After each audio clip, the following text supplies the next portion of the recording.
Hello friend, स्वागत है आप सभी का अपने यूट्यूब चैनल ग्रोथ पॉइंट बीजीपी में। Friends, NCERT S K Jha sir सर के द्वारा दी गई है ये साइंस की बुक, जिसमें कि 6 to 10 का निचोड़ दिया गया है। ये सभी एग्ज़ाम के लिए बहुत ही महत्वपूर्ण बुक है। जो भी वनडे एग्ज़ाम की तैयारी कर रहे हैं वो इस बुक को ज़रूर एक बार पढ़ें। इसमें जो है आपके railway, Bihar exams, BPSC, TRE और बिहार एसआई, इन सभी के प्रश्न जो है बहुत ही अच्छे अच्छे कंटेंट दिए गए हैं। इसमें एनसीईआरटी के ओरिजिनल एक्सरसाइज और एनसीईआरटी एग्जाम्पलर्स और video discussion, important one liner, ये सभी कुछ दिए गए हैं। हम लोग पिछले वीडियो में अध्याय 6 तक कंप्लीट कर चुके थे और आज के इस पार्ट में अध्याय 7 और 8 को देखेंगे। चलिए स्टार्ट करते हैं, अपने प्रश्न की ओर आते हैं। आइए इनके कंटेंट को देखते हैं। कंटेंट जो है हमारा क्या दिया गया है। कंटेंट एक चैप्टर 1 नंबर में भोजन के घटक, और 2 में दिया वस्तुओं के समूह बनाना, और 3 में है पदार्थ का पृथक्करण, पौधे को जानिए, और 5वां नंबर है शरीर में गति, 6ठा में क्या है कि सजीव विशेषताएं एवं आवास। हम लोग जो है यहाँ से यहाँ तक के पार्ट को कवर कर लिए थे और आज के इस पार्ट में 7 और 8 चैप्टर को पढ़ेंगे। दूरियों की गति और माप और प्रकाश, छाया एवं परिवर्तन। ठीक है, चलिए देखते हैं।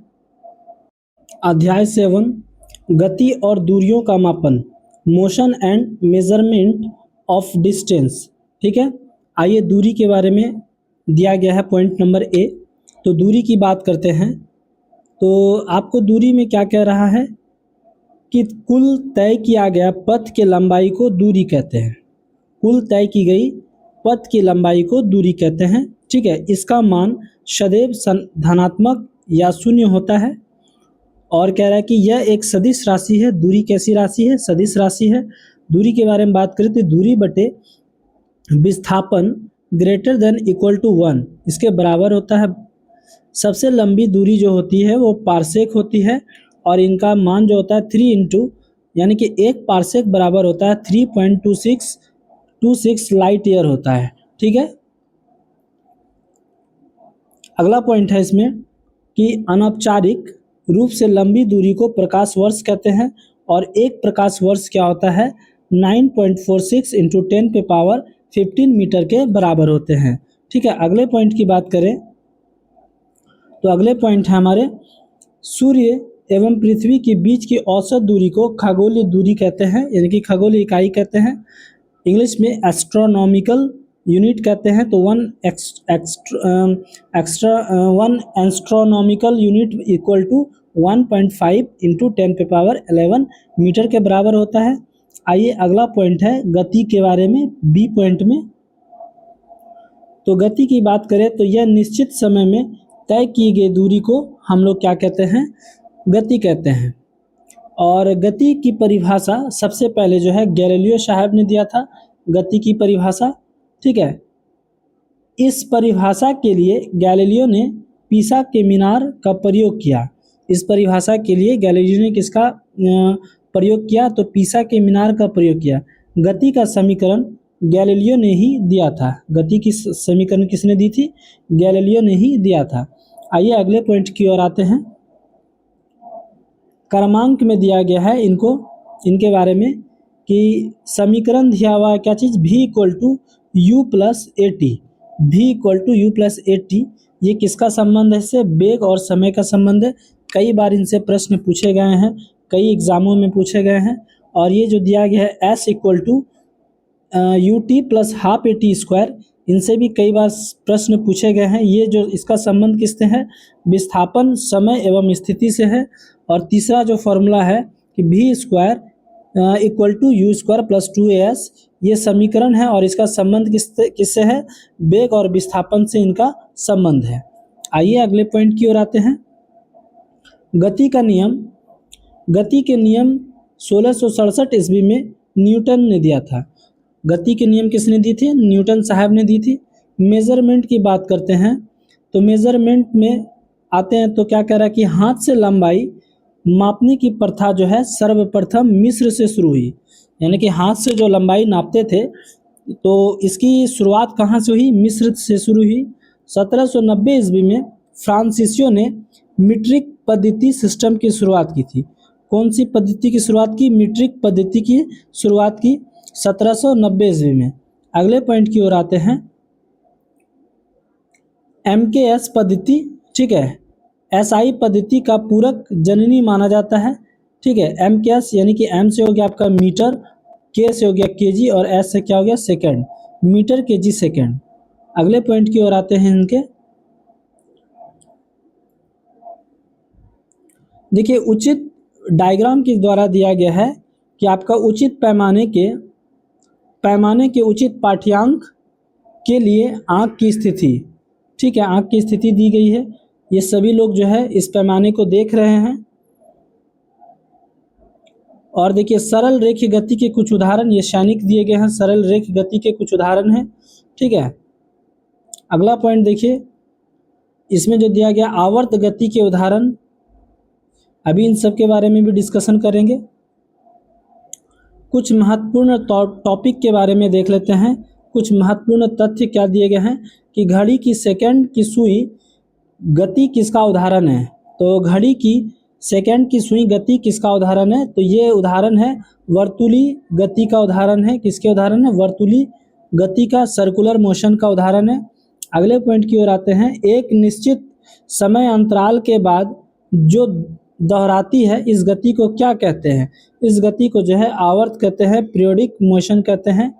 अगले पॉइंट में आते हैं, जो महत्वपूर्ण टॉपिक है, तथ्य है, वर्तुली गति में किसी वस्तु का किसी नियत बिंदु से दूरी क्या रहती है? सेम रहती है। अगला पॉइंट है कि स्कूल में पहली घंटी समय अंतराल व्यक्त करता है या नहीं करता है? तो नहीं करता है व्यक्त, समय अंतराल नहीं व्यक्त करता है। अगला पॉइंट है आपका कि एक प्रकाश वर्ष होते हैं, 1 लाइट ईयर किसके बराबर होता है? 9.46 इंटू 10⁻15 मीटर के बराबर होता है। और एक पार्सेक बराबर किसके दूरी के बराबर होता है? 3.26 प्रकाश वर्ष के होता है। एक पार्सेक इक्वल टू 3.26 प्रकाश वर्ष के बराबर होते हैं, ठीक है। और इसे हम ये भी कह सकते हैं 3 इंटू 10⁸, 3 इंटू 10⁻16 मीटर। अगले पॉइंट की ओर आते हैं। अगला पॉइंट क्या दिया गया है इसमें?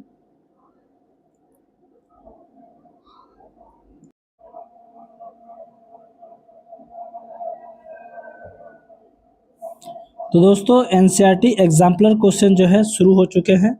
पहला नंबर प्रश्न कह रहा है कि दिल्ली और मुंबई के बीच की दूरी आमतौर पर इकाइयों में व्यक्त की जाती है। तो किस इकाइयों में व्यक्त करेंगे? Decametre, metre, centimetre, kilometre. तो हम लोग जो है किलोमीटर में दिल्ली और मुंबई के बीच की दूरी को व्यक्त करेंगे। ऑप्शन नंबर डी हो जाएगा। अगले प्रश्न की ओर आते हैं। क्वेश्चन नंबर 2 कह रहा है कि निम्नलिखित में से कौन सा समय अंतराल व्यक्त नहीं किया जा सकता? तो हमने अभी जस्ट पीछे पढ़ा समरी में कि समय अंतराल जो है स्कूल में घंटी, पहली घंटी का समय जो है वो समय अंतराल व्यक्त नहीं करता है। अगले पॉइंट की ओर आते हैं। क्वेश्चन नंबर 3 में कि एक मापने का पैमाना जो आमतौर पर एक ज्यामिति बॉक्स के साथ दिया जाता है, निम्नलिखित में से किस दूरी को इस पैमाने से केवल एक बार उपयोग करके नहीं मापा जा सकता है? तो किस दूरी को नहीं मापा जा सकता है? आइए ऑप्शंस में देखते हैं। 0.1, 0.15 और क्या दिया गया 0.2 और ऑप्शन में डी में दिया हुआ 0.05। ऑप्शन नंबर सी हो जाएगा कि 0.25 एक बार ही इसके पैमाने का यूज़ कर सकते हैं। क्वेश्चन नंबर 4 कहता है कि भोलू और गोलू एक मैदान में खेल रहे हैं। वे मैदान में एक ही बिंदु ए से दौड़ना शुरू करते हैं और उसी समय क्रमशः 1 और 2 चिन्हित पथों का अनुसरण करते हैं। बिंदु बी तक पहुंचते हैं। दी गई स्थिति के लिए निम्नलिखित में से कौन सा सत्य है? गोलू की तुलना में भोलू का कवर करता है। तो आइए इसके ऑप्शंस को देखते हैं। ये बुक के से बने हुए प्रश्न हैं। इनके आंसर क्या हो जाएंगे? तो इनके आंसर हो जाएंगे ऑप्शन नंबर बी, अधिक गति के साथ लंबी दूरी। ठीक है, प्रश्न संख्या 5 को देखते हैं। तो क्या कह रहा है कि एक लकड़ी की छड़ियों के 4 टुकड़े A, B, C, D और D को 30 सेंटीमीटर लंबे पैमाने की लंबाई के साथ रखा गया है, उनमें से किसके लंबाई को 3.4 सेंटीमीटर है। तो किसकी लंबाई 3.4 सेंटीमीटर हो जाएंगे, तो आपका ये देखिए 4 लकड़ी दिया A B C D, तो C नंबर हो जाएगा, यानी कि ऑप्शन नंबर C। अगले प्रश्न की ओर आते हैं, क्वेश्चन नंबर 6। आपको 10 सेंटीमीटर की लंबाई मापने के लिए 3 पैमाने A B और C दिए गए हैं, तो इन पैमानों को नापना है। लंबाई के सही माप के लिए आप स्केल का उपयोग करेंगे, तो तीनों पैमानों में से कोई भी इसको स्केल का जो है उपयोग करेंगे। ऑप्शन A B और C, यानी कि तीनों में से किसी का भी करेंगे। ऑप्शन नंबर क्या हो जाएगा, D हो जाएगा। अगले प्रश्न की ओर आते हैं, जो कि एनसीईआरटी के अभ्यास प्रश्न बने हैं, इनको भी पढ़ लेते हैं क्या कह रहा है। क्वेश्चन नंबर 7 कह रहा है कि किस गति में कोई वस्तु इस प्रकार गति करती है कि उस वस्तु की गति किसी नियत बिंदु से समान रहती है। तो किस बिंदु से समान रहती है, आवर्त गति हो जाएगा, ऑप्शन नंबर बी। अगले प्रश्न की ओर आते हैं, किसी सिलाई मशीन की सुई की गति, तो किसी सिलाई मशीन की सुई की गति क्या होती है। ऑप्शंस को देखते हैं, दोलनी, रेखीय, आवर्त और वतुलन होती है, यानी कि आवर्त होती है। सिलाई मशीन की जो गति होती है वो आवर्त होती है। अगले पॉइंट की ओर, अगले क्वेश्चंस में आते हैं। क्वेश्चन नंबर 9, झूले पर किसी बच्चे की गति कैसी होगी, तो झूले पर किसी बच्चे की गति जो होगी वो आवर्त होगी। क्वेश्चन नंबर 10 देखिए, 10 नंबर प्रश्न कह रहा है कि फ्रांसीसियो ने मीट्रिक पद्धति प्रणाली की रचना कब की, तो हमने समरी में पढ़ा 1790 ईस्वी में। अगले पॉइंट की ओर आते हैं, SI 11 नंबर क्वेश्चन में, SI में मात्रकों में लंबाई का मानक मात्रक क्या है, तो मानक मात्रक क्या है, आप मीटर, सेंटीमीटर, किलोमीटर, क्या है मानक मात्रक, सभी है, ऑप्शन नंबर डी हो जाएगा। आइए अगले चैप्टर को देखते हैं। अगला चैप्टर 8 नंबर क्या कह रहा है इसमें, सॉरी 11 का आंसर जो हो जाएगा ऑप्शन नंबर ए हो जाएगा, मीटर, मानक मीटर है। ठीक है, आइए अगले प्रश्न की ओर आते हैं। प्रश्न संख्या अध्याय चैप्टर जो है 8 में, आइए अध्याय 8 को शुरू करते हैं। लाइट, शैडो एंड रिफ्लेक्शन, प्रकाश, छाएं एवं परावर्तन। ये जो ए पॉइंट कह रहा है लाइट के बारे में, प्रकाश के बारे में क्या कह रहा है कि प्रकाश क्या है, तो देखिए प्रकाश एक कण है, यह बात न्यूटन ने कहा एवं आइंस्टीन ने कहा।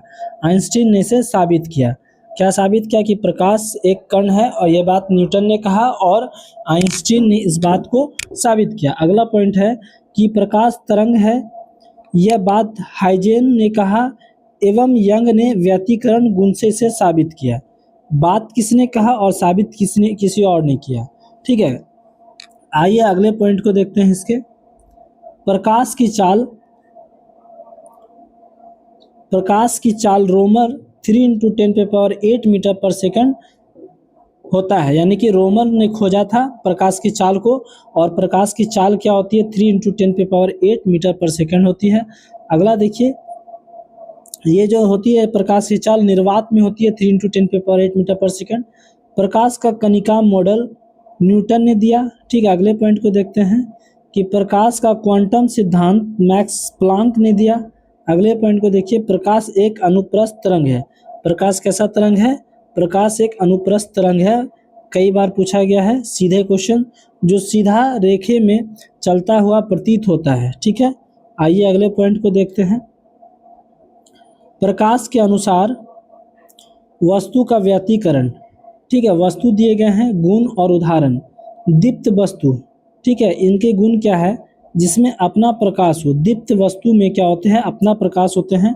जैसे कि इसके उदाहरण है आपके सूर्य को जो होता है अपना प्रकाश होता है, बल्ब को अपना प्रकाश होता है, तारा को अपना प्रकाश होता है, इत्यादि। ठीक है, आइए अगला पॉइंट देखते हैं कि अदीप्त वस्तु के बारे में कह रहा है, जिसे अपना प्रकाश जो है नहीं होता हो, उसे हम लोग क्या कहते हैं, अदीप्त वस्तु कहते हैं। जैसे कि उदाहरण में दिया हुआ चांदी को अपना प्रकाश नहीं होता है, लकड़ी, धातु, इन सभी को अपना प्रकाश नहीं होता है। तीसरा पॉइंट कह रहा है कि स्फूर्ति, ठीक है। प्रकाश पड़ने के कुछ समय बाद तक चमकना, जैसे कि घड़ी की सुई जो है प्रकाश पड़ने के कुछ समय बाद भी जो है चमकती है। अगले पॉइंट की ओर आते हैं, बी पॉइंट में। तो बी पॉइंट क्या कह रहा है, छाया यानी कि शैडो के बारे में अब हम लोग पढ़ेंगे। तो किसी अपारदर्शी वस्तु से प्रकाश टकराकर अंधकार का निर्माण छाया कहलाती है, ठीक है। अगला पॉइंट है इसका कि छाया केवल पर्दा पर ही दिखाई दे सकता है, ठीक है। अगले पॉइंट की होते हैं, जमीन, कमरे की दीवारें अथवा अन्य सतह पर्दों के समान कार्य करता है, बिल्कुल सही है। देखिए नोट, इनमें कुछ बातें नोट करने के लिए है। छाया बराबर क्या होता है, परछाया प्लस उपछाया। देखिए ये जो दिए गए हैं एरो से दिखाया गया ऊपर वाला ये छाया है और इसके अंदर वाला है उपछाया और सबसे अंदर वाला भाग क्या हो गया, प्रछाया हो गया, ठीक है। पूर्णतः प्रकाश का अवरोध करती है कौन, परछाया जो है पूर्णतः प्रकाश का क्या करते हैं, अवरोध करती है। आइए अगले पॉइंट को देखते हैं। अगला पॉइंट है इसमें सी नंबर, सूची, छिद्र, कैमरा, पिन हॉल, ठीक है। तीसरा नंबर पॉइंट, इसमें वस्तु का प्रतिबिंब वास्तविक पार्श्व तौर पर उल्टा होता है, ठीक है। इसमें क्या होता है, वस्तु का प्रतिबिंब वास्तविक और पार्श्व तौर पर उल्टा होता है। इसमें जो है प्रतिबिंब बनाना तभी संभव है जब प्रकाश सीधी रेखा में गमन करता हो। आइए अगले पॉइंट की ओर आते हैं, रिफ्लेक्शन के बारे में, जो परावर्तन है, इनसे भी काफ़ी प्रश्न पूछे जाते हैं। प्रकाश का किसी अपारदर्शक वस्तु से टकराकर अपने ही माध्यम में लौट जाना परावर्तन कहलाता है। अगला पॉइंट है कि परावर्तन के लिए प्रकाश स्रोत का होना आवश्यक है, यानी कि परावर्तन होने के लिए प्रकाश का स्रोत का होना आवश्यक है। अगला पॉइंट है कि परावर्तन के कारण ही कोई वस्तु हम जो है देख पाते हैं। जब किसी वस्तु पर लाइट पड़ती है और जैसे कि ये कोई ऑब्जेक्ट है और इस पर कोई लाइट पड़ी और लाइट पड़ने के बाद ये रिफ्लेक्ट होती है हमारी आंखों में, तब हम इस वस्तु को जो है देख सकते हैं। अगला पॉइंट है कि चिकनी सतह से नियमित एवं खुरदरी या रुखड़ी सतह से विपरीत परावर्तन होता है। और अगला देखते हैं कि परावर्तन सभी प्रकार के दर्पण एवं दर्पण के समान व्यवहार करने वाले वस्तु से होता है, केवल दर्पण से ही नहीं होता है। क्या होता है कि दर्पण के समान जो व्यवहार करता है उन सभी वस्तु से भी परावर्तन होते हैं। अगले पॉइंट की ओर आते हैं, जैसे कि आपको फिगर में दिखाया जा रहा है, यहाँ पे कोई ऑब्जेक्ट रखा गया, एक लड़की आईना शीशा लेके खड़ी है और यहाँ पे कोई टॉर्च से जो है इसके लाइट पड़ते हैं और यहाँ पे पड़ने के बाद क्या होता है, रिफ्लेक्ट होता है तो दिखाई पड़ता है। आइए इनके कुछ महत्वपूर्ण टॉपिक के बारे में,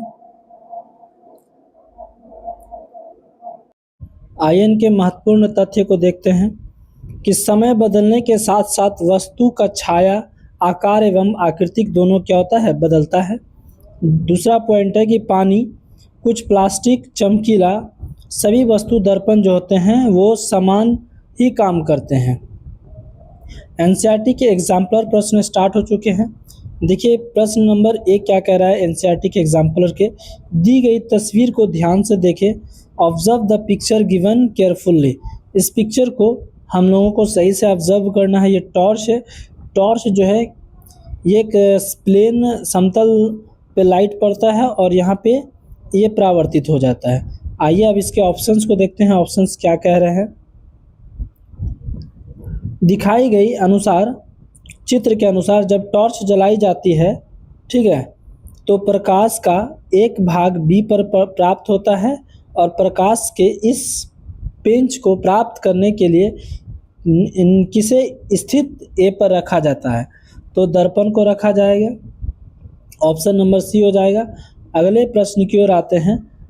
प्रश्न संख्या 2 कह रहा है कि एक छात्र एक पिन होल कैमरे के माध्यम से चित्र में दिए गए पेड़ को देखता है और आकृतिक ए से डी में दिए गए आरेख में से कौन सा चित्र उसके द्वारा दी गई छवि को सही ढंग से दर्शाएगा।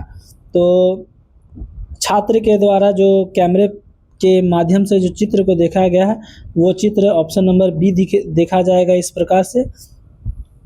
प्रश्न संख्या तीसरा कह रहा है कि 4 छात्र ए, बी, सी और डी ने अलग अलग आकारों के पाइपों से मोमबत्ती की लौ को देखा जैसा कि आकृति में दिखाया गया है, और कह रहा है कि मोमबत्ती की लौ को कौन स्पष्ट रूप से देख पाएगा। तो जो है ये सीधा वाला देख पाएगा, यानी कि ऑप्शन नंबर डी हो जाएगा इसका आंसर। अगले पॉइंट की ओर आते हैं, क्वेश्चंस में आते हैं। क्वेश्चन कह रहा है कि परछाई या छाया का निरीक्षण करने के लिए निम्नलिखित में से कौन सा हमेशा आवश्यक नहीं होगा। तो कौन सा हमेशा आवश्यक नहीं होगा, तो सूरज की ज़रूरत हमेशा आवश्यक नहीं होगी। क्वेश्चन नंबर 5 कह रहा है कि पहली ने सुबह 8 बजे, दोपहर 12 बजे और अपराह 3 बजे एक पेड़ की छाया देखी। छाया के आकृतिक और आकार के बारे में निम्नलिखित में से कौन सा कथन उसके अवलोकन का सबसे निकटतम है। आइए इसके ऑप्शंस को देखते हैं। पेड़ की छाया की आकृति बदली है लेकिन आकार वैसा ही है।